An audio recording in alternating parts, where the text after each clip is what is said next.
Assalamualaikum warahmatullahi wabarakatuh. Saya Ira Putri Cahyani dari kelas A28. Pada kesempatan kali ini, saya akan menyampaikan tentang materi sejarah dan ruang lingkup ilmu hadis. Definisi hadis adalah segala perkataan, perbuatan, dan sikap dari Nabi Muhammad SAW. Sedangkan ulumul hadis adalah ilmu pengetahuan yang mengkaji atau membahas tentang segala yang disandarkan kepada Nabi Muhammad SAW, baik berupa perkataan, perbuatan, takrir maupun lainnya. Fase historis sejarah dan penulisan hadis terbagi menjadi 4 macam, yaitu pada masa Rasulullah SAW, kemudian pada masa sahabat, pada masa tabi'in, dan yang keempat pada abad ketiga Hijriyah. Ilmu hadis dibagi menjadi 2, yaitu ilmu hadis riwayah dan ilmu hadis diroyah. Ilmu hadis riwayah adalah ilmu yang membahas ucapan, perbuatan, takrir atau ketetapan, dan sifat-sifat Nabi Muhammad SAW, serta periwayatannya, pencatatannya, dan penelitian lafaz-lafalnya. Untuk ilmu hadis diroyat, pengertiannya adalah pengetahuan mengenai hakikat periwayatan, syarat-syarat, macam-macam dan hukum-hukumnya, dan mengenai keadaan para periwayat hadis atau arawi, dan syarat-syaratnya juga mengenai macam-macam hadis yang diriwayatkan, serta mengenai segala yang berkaitan dengannya.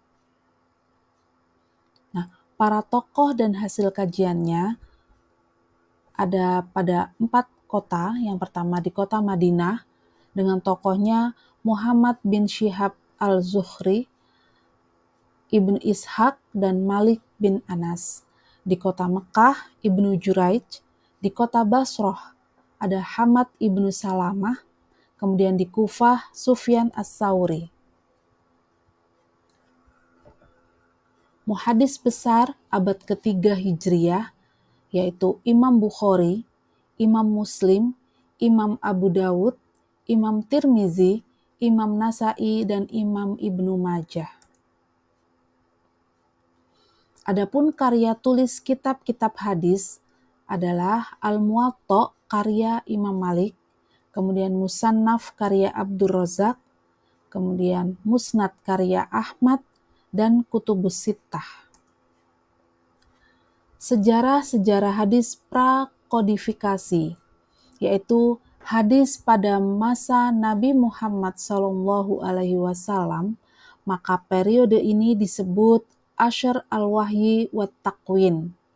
Kemudian perkembangan hadis pada masa Khulafaur Rasyidin, periode ini disebut Asyr as-Sabut wal Iqlal min ar-Riwayah.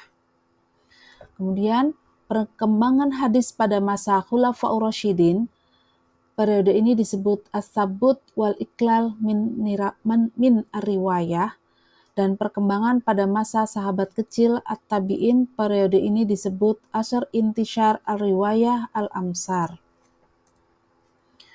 4 unsur dalam periwayatan hadis, yaitu sanad. Apakah sanad itu? Sanad adalah tempat bersandar atau urutan para perawi hadis yang kemudian berlanjut kepada matan. Matan adalah tanah yang keras dan naik ke atas. Ini merupakan secara bahasa. Nah, secara istilahnya adalah perkataan terakhir dari sanad. Kemudian rawi adalah orang yang menyampaikan atau menuliskan dalam suatu kitab apa yang didengar atau diterima dari seseorang. Kemudian terakhir adalah mukharrij, yaitu orang yang menuliskan atau menukilkan hadis dari suatu kitab atau musnad ke kitab lain. Istilah-istilah dalam ulumul hadis ada 4, yaitu hadis, segala sesuatu yang disandarkan kepada Nabi, baik berupa perkataan, perbuatan, pengakuan atau takrir atau sifat akhlak dan fisik. Kemudian as-sunnah, segala yang dinukilkan dari Nabi Muhammad SAW, baik perkataan, perbuatan, maupun takrir, pengajaran, sifat, perilaku, perjalanan hidup Nabi Muhammad SAW, sebelum diangkat menjadi rasul maupun sesudahnya.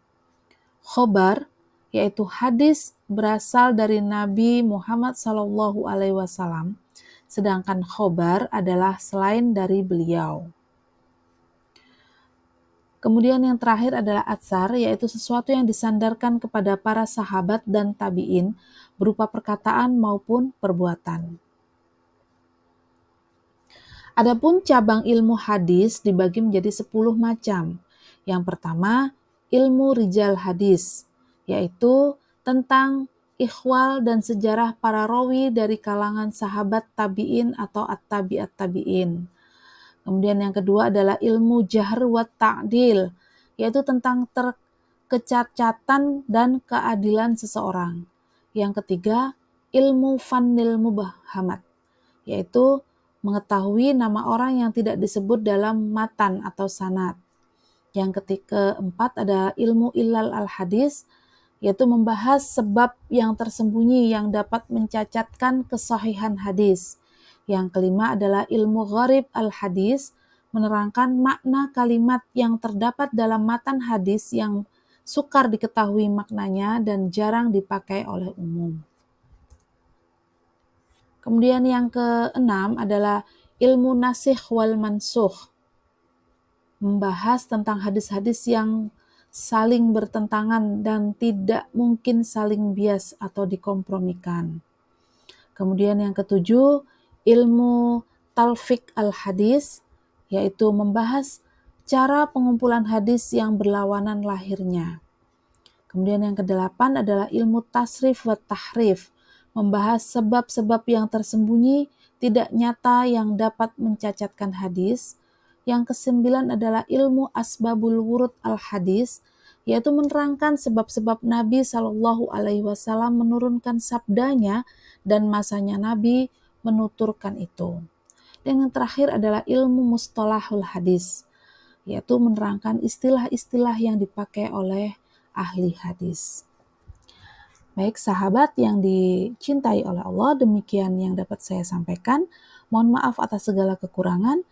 Assalamualaikum warahmatullahi wabarakatuh.